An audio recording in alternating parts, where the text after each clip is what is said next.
I didn't create any of this. I understand. That's just my whole thing. I understand. I was just playing basketball. Now I got to answer questions. Now I got to talk about this. Now I got to feel it way when I was in a great zone playing basketball. And I know what's coming. You know what I'm saying? I know if I say, no, I'm not talking about this at the moment, then y'all going to move on from it. But Yeah. I feel like now, like, it's going to always come back. It's always be like, are they? Are they all right? Because Like, is KD damn, he ain't play well tonight. Is he gonna leave? Yeah. Like, Yeah. why do I even have to think about that at this point? You shouldn't have. It's safe to say that won't have any bearing on whatever decision you make in the future. Nah. Okay. Nah, because at the end of the day, like, I'm just a ball player that's just trying to be in a great environment to play basketball, to grow my skills every day. And I want to compete at a level once the games start where I'm just totally comfortable with my surroundings, with just going out there and being me.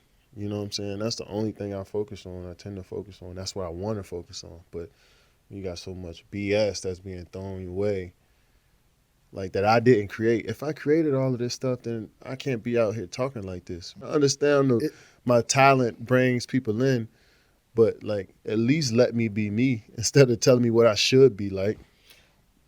What you should be like. Well, that's what you got. That's what you got. Okay, it was all about people dissecting what you did and how you handled it in the aftermath, because that played a part as well. How did I handle it? Hey man, it was. What did I do wrong? I didn't say you did anything wrong, but it didn't kill it. It didn't kill the talk afterwards. Like, so your first press conference was, I think somebody asked you a question like, do you think it was right that Draymond got suspended? And then you were like, I really don't care. I did not.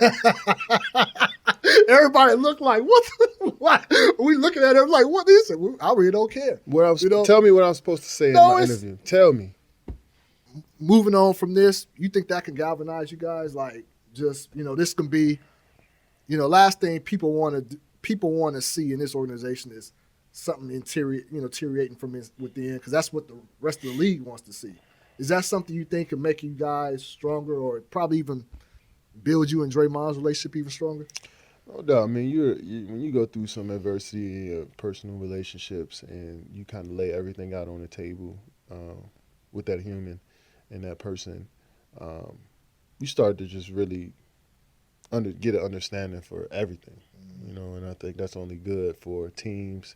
That's only good for personal relationships when you start to bring up everything that you felt like you need to say that you was holding in. You know what I'm saying? I feel like we'll all do that at some point, not just me and Draymond, but I feel like just being with these guys for so long that you start to get comfortable with, like, I'm getting more comfortable with talking to Clay on that level now. Yeah. Same with Steph, same with Andre, same with Sean, because now I've been through the trenches with them. I've been through little stuff with them that we can talk as just, like, forget teammates, but just as men that's going through the same things, that we can help each other and we can just we can build that friendship outside of basketball. I feel like we're all comfortable with talking to each other about stuff like that. And it's not just because of me and Draymond went through this, or me and Draymond got this thing. Like, we always been two people that can talk things out and that can,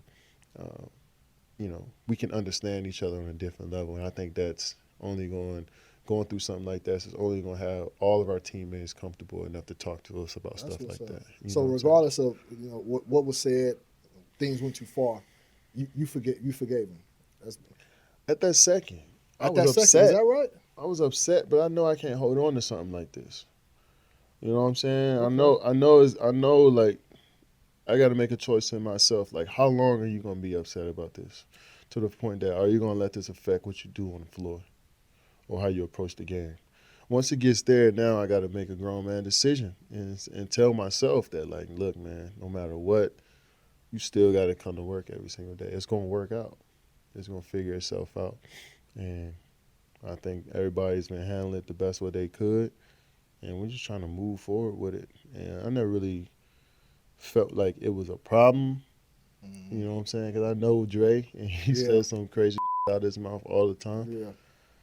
But it's just the fact that on top of that, it's just so much that was coming with it from the outside. I know. And so much stuff that we had to answer now.